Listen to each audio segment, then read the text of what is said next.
There we go. That's better. Sorry for the delay. I as my first stream, I'm trying to figure this out still. So, like I said in the description, we will be building a new character using only the dice. Primarily, we'll be using tables from Xanathar's Guide to Everything. And that is how we will be creating the backstory. Before I get started, I should state that going into this, I'm going to try to build a wizard warlock, and the point of it is going to be a melee spellcaster. And we can get into descriptions of exactly how I'm going to do that closer to the end once we figure out where this person came from and everything.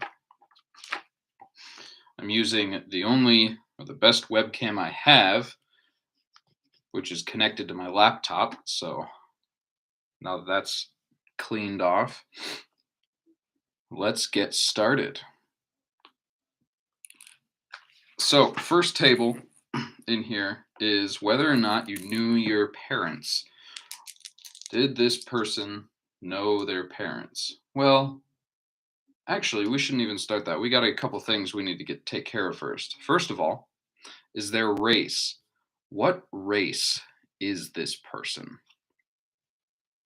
And I kind of built my own table for that. I'm going to roll a d20 on the most common races that I had in my world. And a 15 means that this person is a half orc. And another d20, odd for male, even for female. 3, so this is a male half orc that we're building, which means I think we'll get a couple extra tables when the parenting comes up shortly. First, did this person know who their parents were? That is a 45. Yes, they do know who their parents are.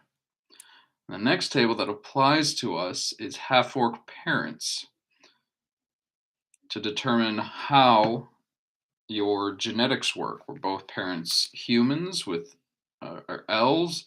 Both parents orcs? We'll need a d8 for that. An 8. Both of my parents are half elves. And that's going to be difficult to remember. Let's write that down. Start keeping track of what's on here.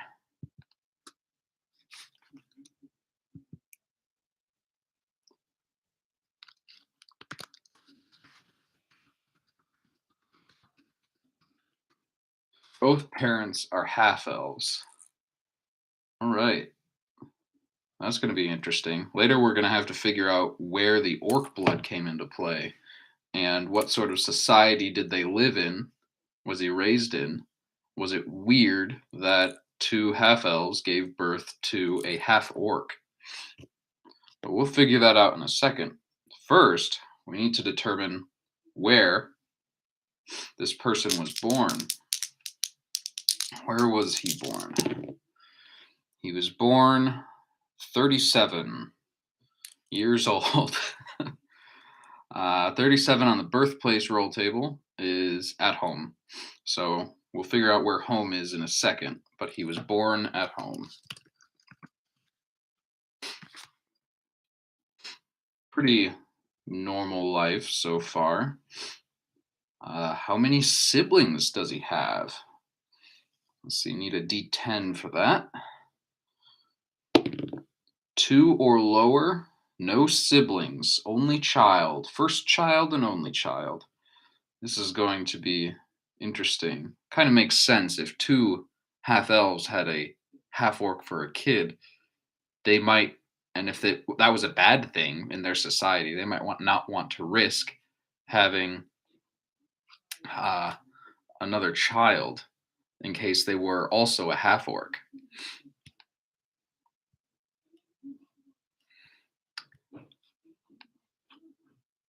All right. Family. Let's see. What does this table even do? Family and friends. Who raised you? Yeah, this is just who raised him. And ooh, that's actually like only a quarter chance that his parents raised him together. All right, D100 again. 48. And with a 48, raised by a single father. Oh dear, what happened to mom? What's on the absent parent table? I actually have a character. Felix Porganix was raised by his father. Except I think his mom just died in childbirth, but we'll see what happens to our half-orc friend here. Absent parent, D4. Got a 4. Parent disappeared to an unknown fate. All right. Mom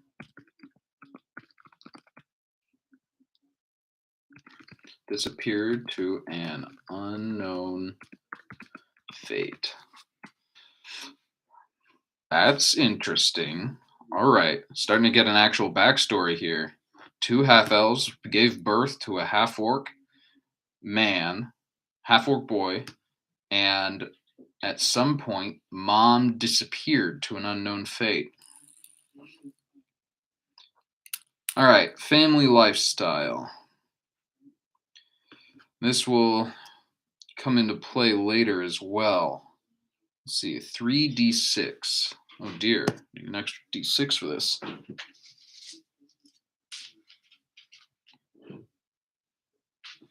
All right, using my 3 favorite sets of dice, my metal one, my crystal one, and my, let's see if I can show you here.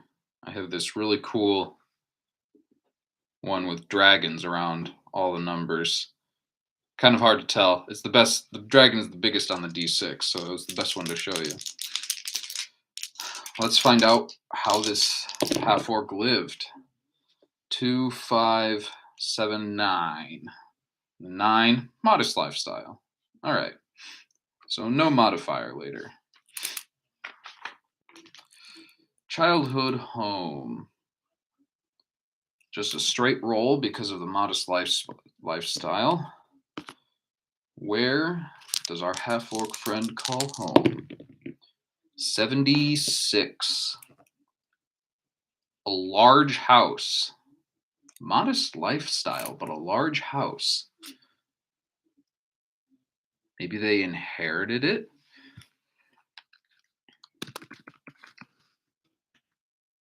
Maybe they work there for someone else? Maybe it's someone else's summer home and they run the place in the winter. That would make sense.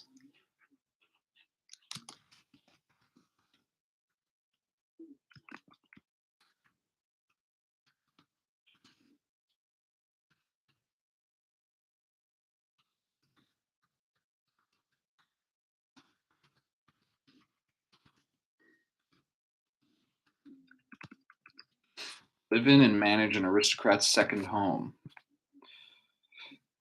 All right, that's interesting. All right, childhood memories. 3d6 again to see what our half-orc friend remembers from his childhood. That's 9, 11. Had a few close friends and lived an ordinary childhood. Man, I'm getting the most average rolls on most of these, which is, mathematically assumed. A few close friends and lived an ordinary childhood. All right. We might have to figure out who those friends were later and if they will come into play when he's an adult.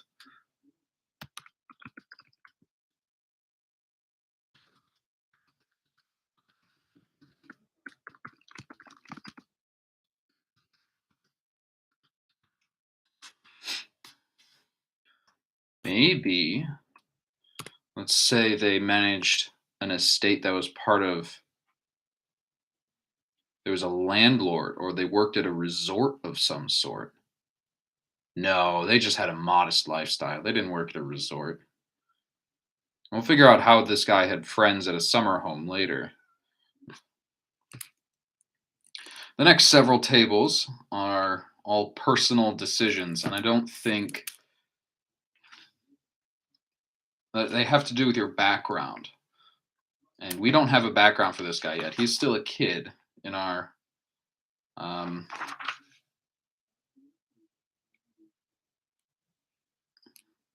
he's still a kid in our build right now.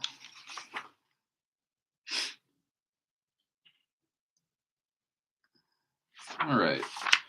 We might have to go for it though. So we know that he's going to be a wizard warlock. And we've got tables for how that training came to be as well. So we're going to use these. What do you think? Wizard first or warlock first?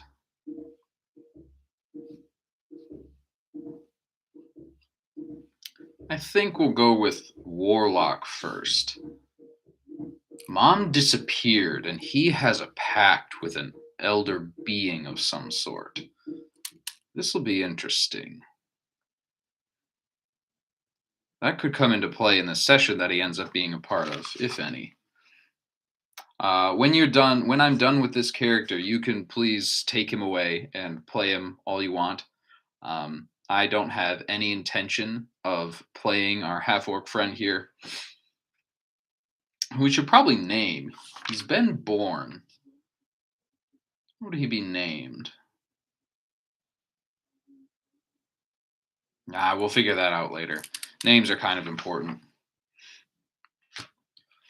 Sorry, rambling here, jumping from place to place. Let's start with the warlock table. D6. I became a warlock because 4.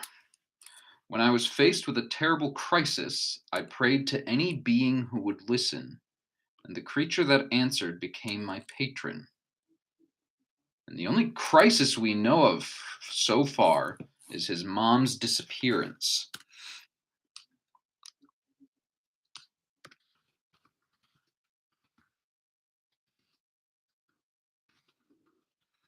Time of crisis, he prayed, and a patron answered. Right. Now he's also a wizard. So how did he become a wizard? We'll roll on this table as well. We got a 1. An old wizard chose me from among several candidates to serve an apprenticeship.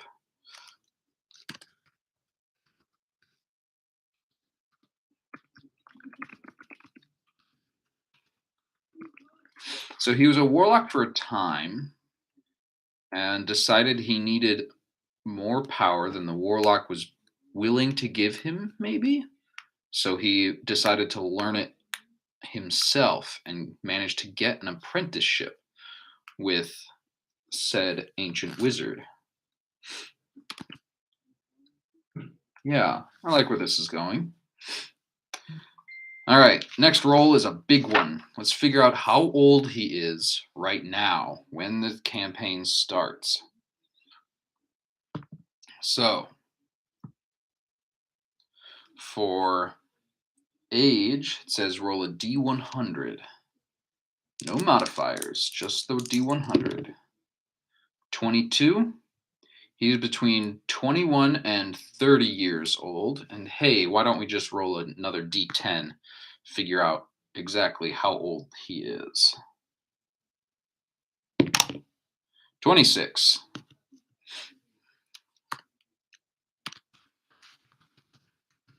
And since he's 26 years old, we have 1d4 life events. So he's just got the one life event. D100 to figure out what that life event is. 40. 40. Our half-orc friend made an enemy of an adventurer. Roll a d6. 5. On an odd number, You are to blame for the rift. So I made an enemy of an adventurer, and it was my fault. Or our half-orc made an enemy, and it was his fault, whatever he did. Use supplemental tables and work with your DM to determine this hostile character's identity and the danger this enemy poses to you.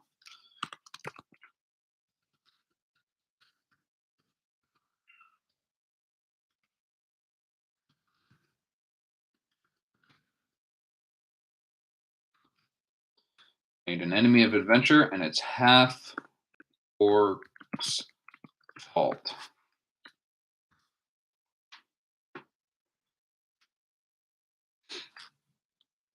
Maybe a potential name Verde. For his green skin. If he even has green skin. We don't even know yet, do we? We'll figure out what he looks like closer to the end, I think, after we determine what his life has been like up to this point. All right, and we got a whole list of secondary tables. Let's see, it told us to use supplemental tables to figure out who this person is. Oh, there is a race table in here. Well, too late. We're already half-orc. Supplemental tables. All right.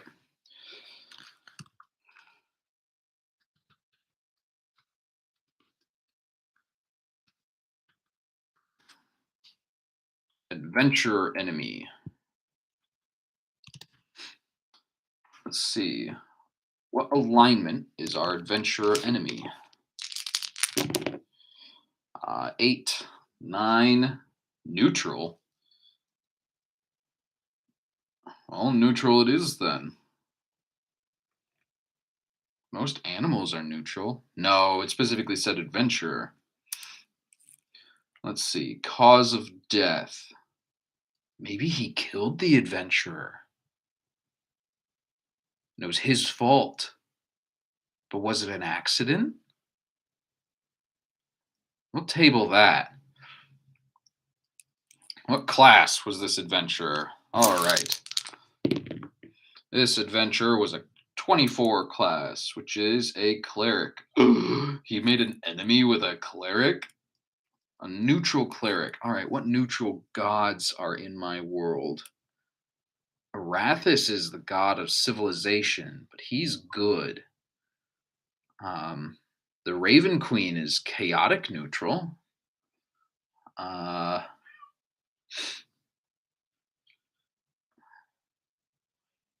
Kalemvor. Has to be Kalemvor, the arbiter of the damned. If you die in my world, you get judged by Kalemvor and his angels.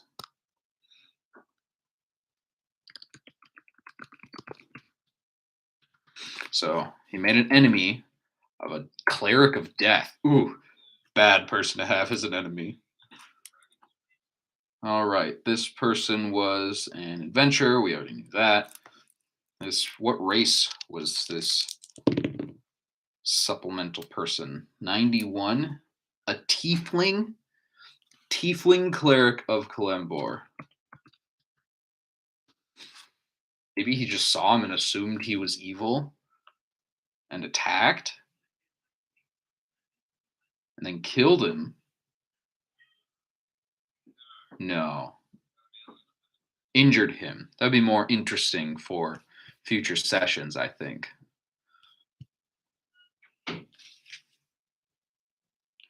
Relationship, we already know he's hostile. Oh, was that said in this life events roll we got? Made an enemy of an adventurer. To work with the DM to determine this hostile character's identity and the danger the enemy poses to you. Okay, definitely hostile. Status. All right, let's find out what the status of this tiefling death cleric. 665 for a 17. Alive and infamous. This is turning into a typical big bad for a campaign. Sorry, guys. I guess we're making 2 characters today. All right. That's the end of the tables section. What have we got? Okay.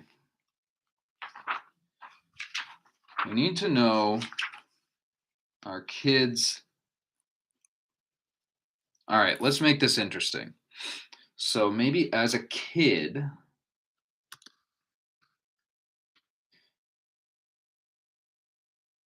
he knew this tiefling as a friend.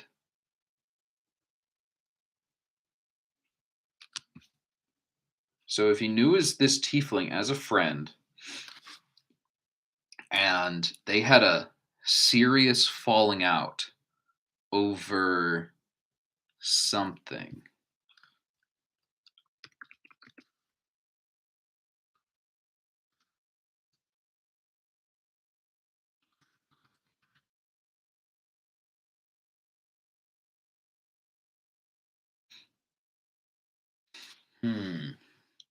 Let's say our tiefling friend, Valor. Let's call him Valor. Tieflings typically have names that are attributes. Yeah, let's call this tiefling Valor.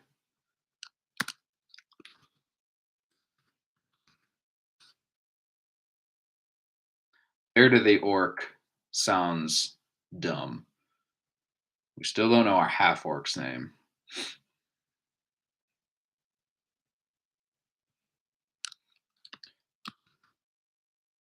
So Valor was friends with our orc as a child. And when Valor left, no, because it's whatever happened has to be our orc's fault.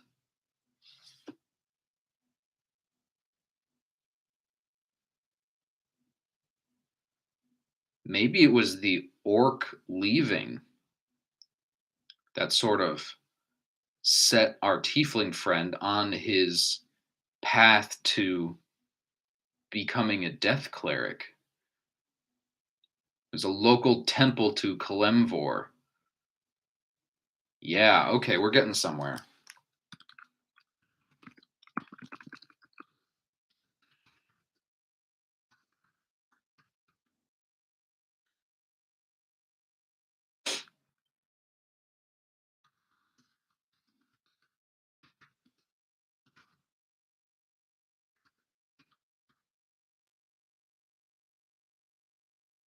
You know what?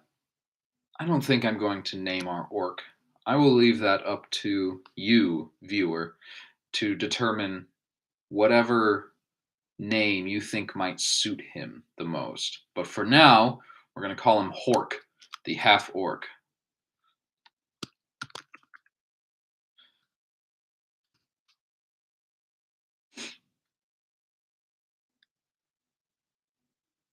But why did Hork leave? Hork left to go find out what happened to Mom. Dad is old now, and he's too old to go adventuring now. So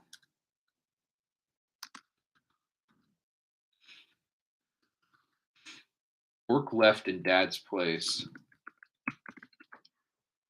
to find Mom. And he and Valor did not leave on good terms.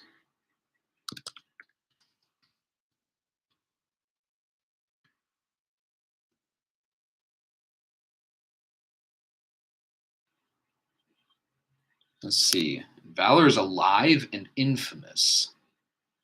So he turned this death cult of Kalemvor into something truly, maybe not evil, because he is, by definition, neutral.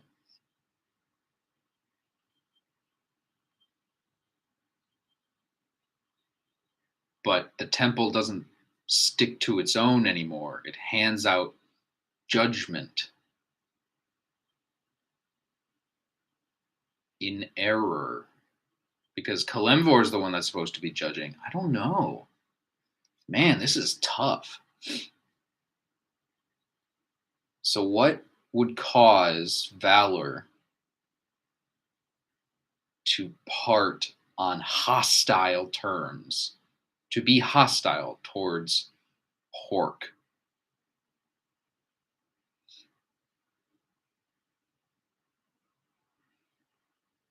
Yeah, I've got it. Hork stole from the temple he has a patron. At his patron's request, he stole from the temple.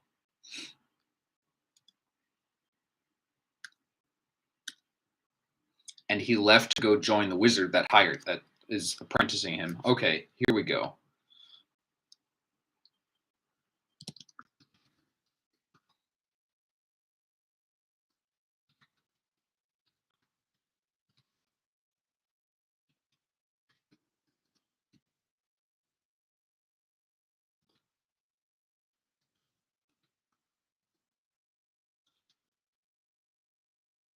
Left to go train with a wizard. All right.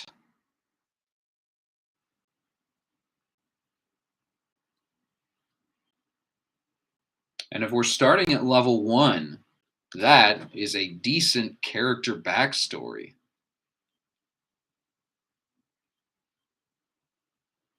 So Valor was raised in this temple to Kalimvor. We can make a full backstory for him if you really want. But Hork was raised by a single father after his mom went missing under mysterious circumstances. We don't know where Hork's orc blood came from. We don't know who the mage is, really.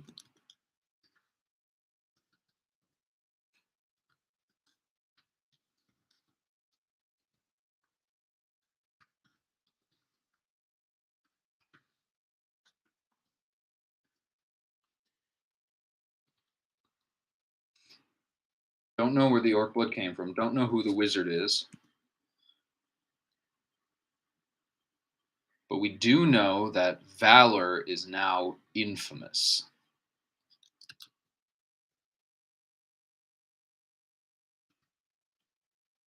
Alive and infamous. Infamous for what? We already determined this. He's infamous for turning this Temple of Kalimvor into a sort of death cult.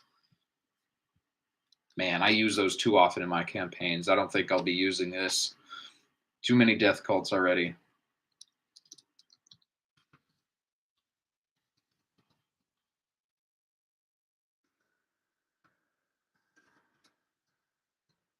They worship death and judgment, sort of like the new Moon Knight series on Disney Plus. Loving that. Oscar Isaac's great. All right. Now, his background. What background would we use for this guy? He's not an acolyte. That's Valor. Valor's an acolyte. He's a charlatan? No, he doesn't lie. Well, he might. We'll table that. He might also be a criminal because he did steal from Kalimvor's temple. He stole his starting equipment. Entertainer? No. Not a folk hero.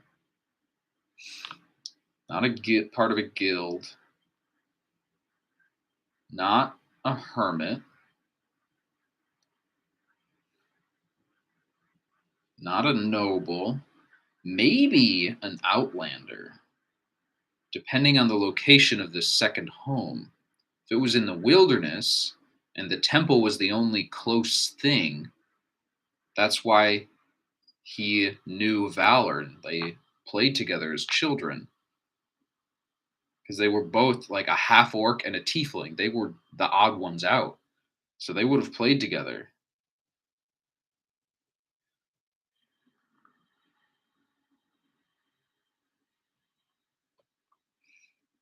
Let's see.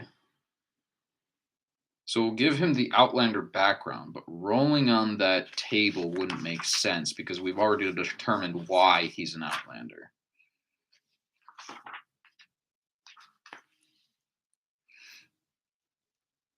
All right, and what was his reason for becoming a warlock?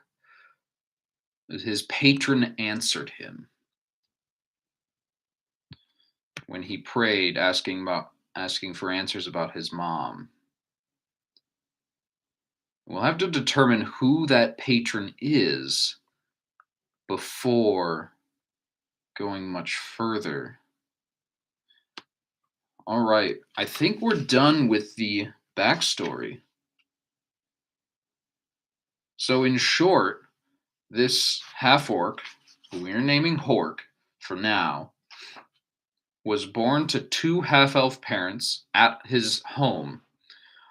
He was raised and lived in the second home of a noble of some sort that his parents took care of, and he learned to take care of as he grew up. So they lived a modest lifestyle in a large house. He had a normal childhood, relatively, except for the fact that he was a half orc. The nearest settlement had a temple to Kalimvor where he met Valor, a tiefling about his age, and they became friends. At that point, at some point in his childhood, his mom disappeared under mysterious circumstances. We'll need to figure out what he knows about that still. Maybe she left and didn't come back, abducted from her bed with no note.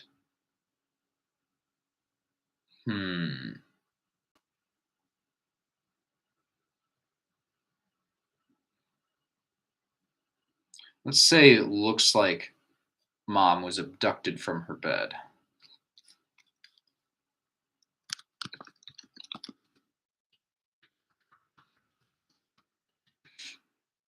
Say there was a sign of a struggle, but she was never found. And we still don't know if she staged that to run away or if she actually was abducted by someone or something.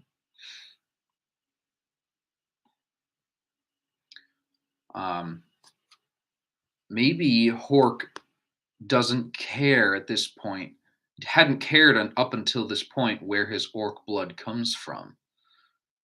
And his dad wouldn't tell him, kept saying he didn't know.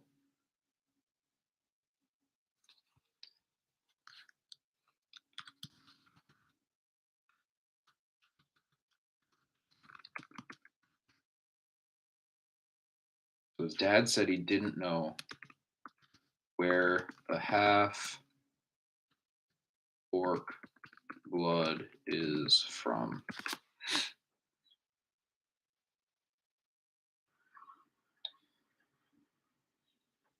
So probably from mom's side, but Hork never found out.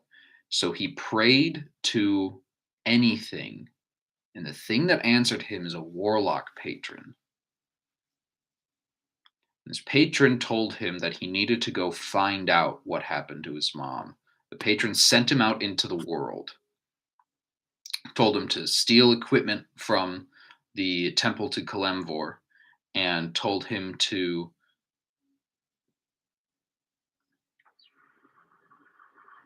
after that told him to apprentice for this old wizard. So he is on a trip to the wizard's tower. Yes.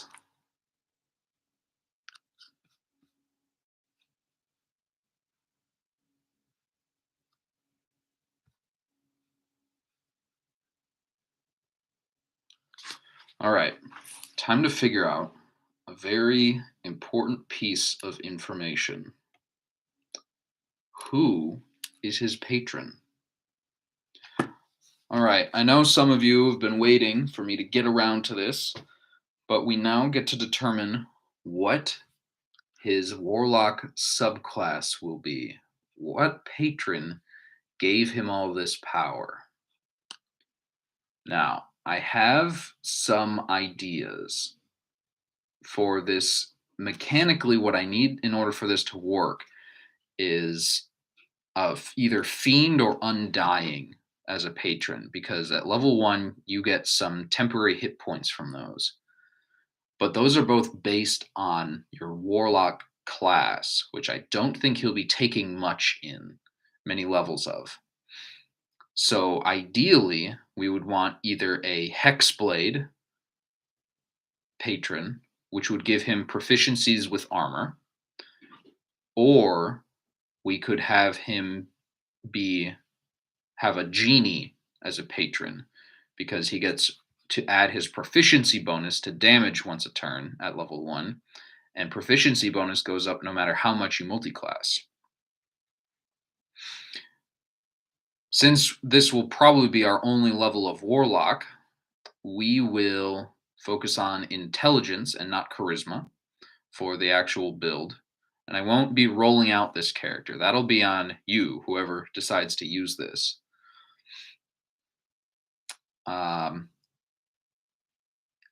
In theory, how this will work is one of the Warlock spells he takes at first level has to be Armor of Agathis, which is, in my opinion, one of the best spells in the game. So it will give him 5 temporary hit points. Assuming he's casting it at level 1, it'll give him 5 temporary hit points.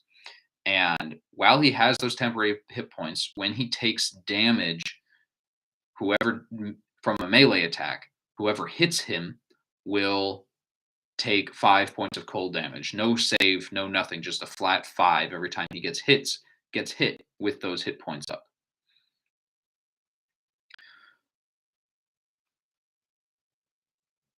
This will allow him to do melee things.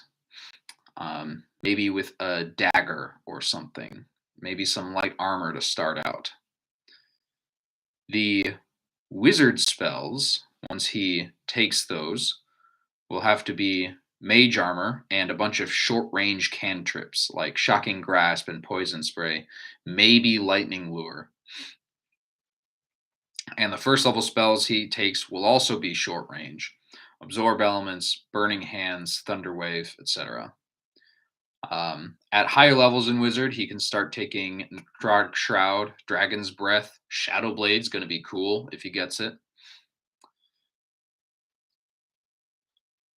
And the Wizard subclass needs to be Abjuration, because Abjurers get a additional ward on top of any temporary hit points they might have, or mage armor that they might have.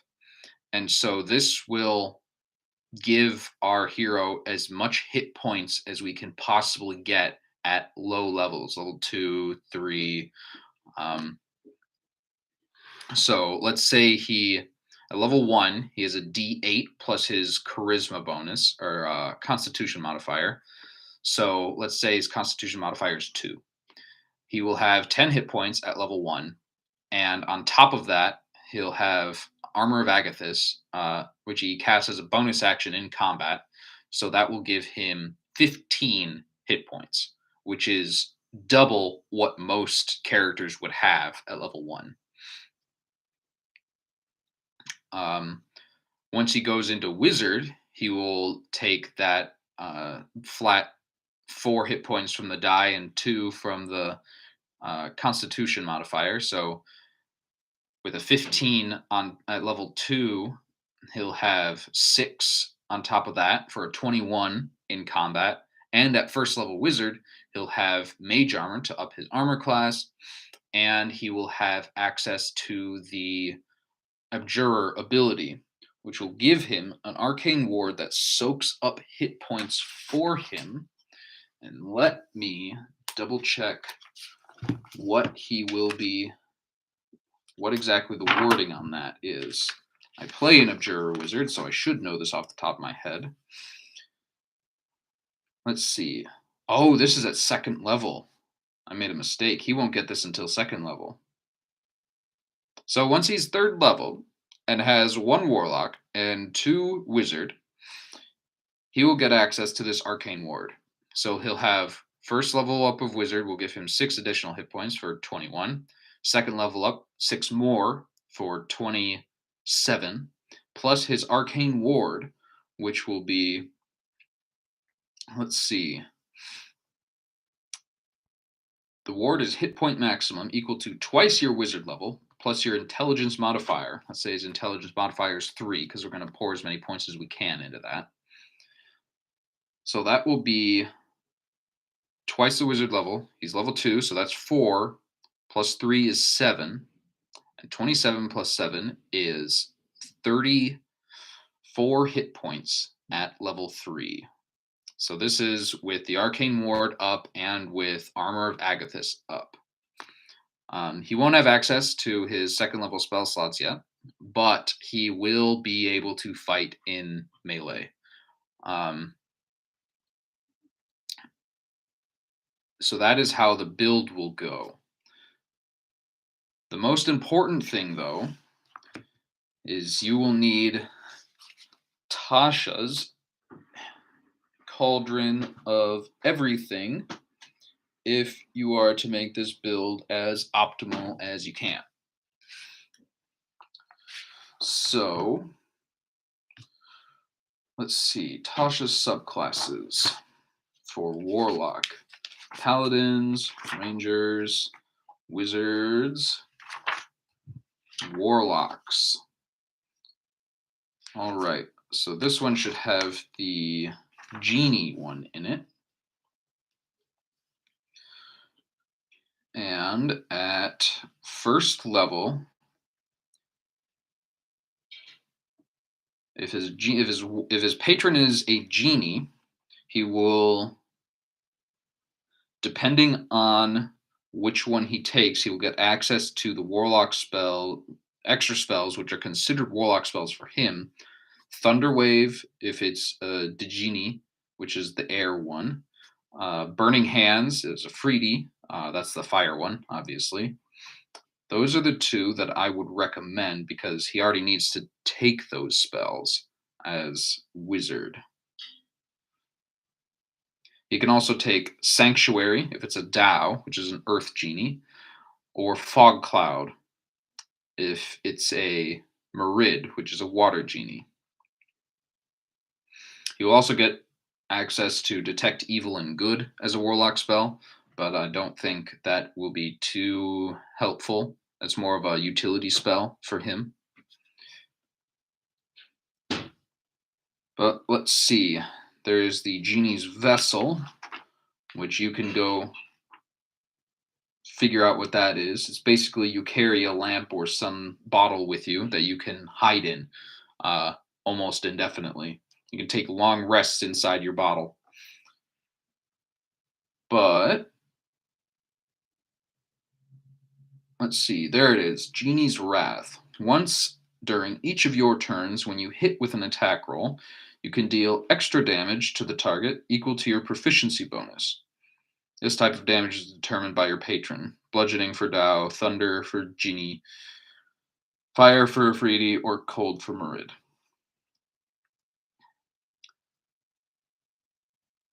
So this is only usable if you hit with an attack roll. So you could use your Shocking Grasp or your, I suppose he is a Warlock, we should give him something ranged. Eldritch Blast is the best ranged cantrip. So you can add this damage when you do an Eldritch Blast, Shocking Grasp. Poison Spray wouldn't work because that is a saving throw on a target. But when you make an attack roll, you can add this damage. That's if the patron is a Genie. Now, the other patron, a Hex Blade, was definitely made for Munchkin character builders because it has a couple of stupid, bonkers stuff that will let you do crazy amounts of damage regularly. and that is the Hex Blade's curse. Let's see. Patrons, the Hex Blade. Now, in the book, it says that the Hex Blade patron, the person that gives you this power, is a mysterious entity from the Shadowfell, a force that manifests in sentient magic weapons carved from the stuff of shadow. So he would need a weapon to have that make sense. In our story, Hork didn't discover a weapon to find his patron. He prayed. So I would argue that it was a powerful genie that answered him, gave him this bottle of sorts that he can hide in, which would allow him to travel alone. If he just stuffed the bottle in a crook of a tree and then hid in it, took his long rest, nobody would ever find him. He would not have issues with that. So I think that's what we are going to go with. Obviously, if you use this character, you can change it to whatever you want, but we'll say that it was a genie that told him to go steal from the Temple of Kalimvor and to go apply for this wizard's apprenticeship to find his mom and learn about his heritage. So that's Hork. He was born to two half-elf parents. He was raised in a aristocrat's second home for the most part that his parents took care of. At one point, he made friends with Valor, a tiefling that was being raised at a nearby temple to Kalimvor, the god of death. And just as a note, Kalimvor is neutral. He is only an arbiter of death. He doesn't deal it out. He's not an evil god. He's just the judge after you die. He decides where to send your soul. But this tiefling, Valor, after his run-in, made it an evil, but we'll get to that in a second.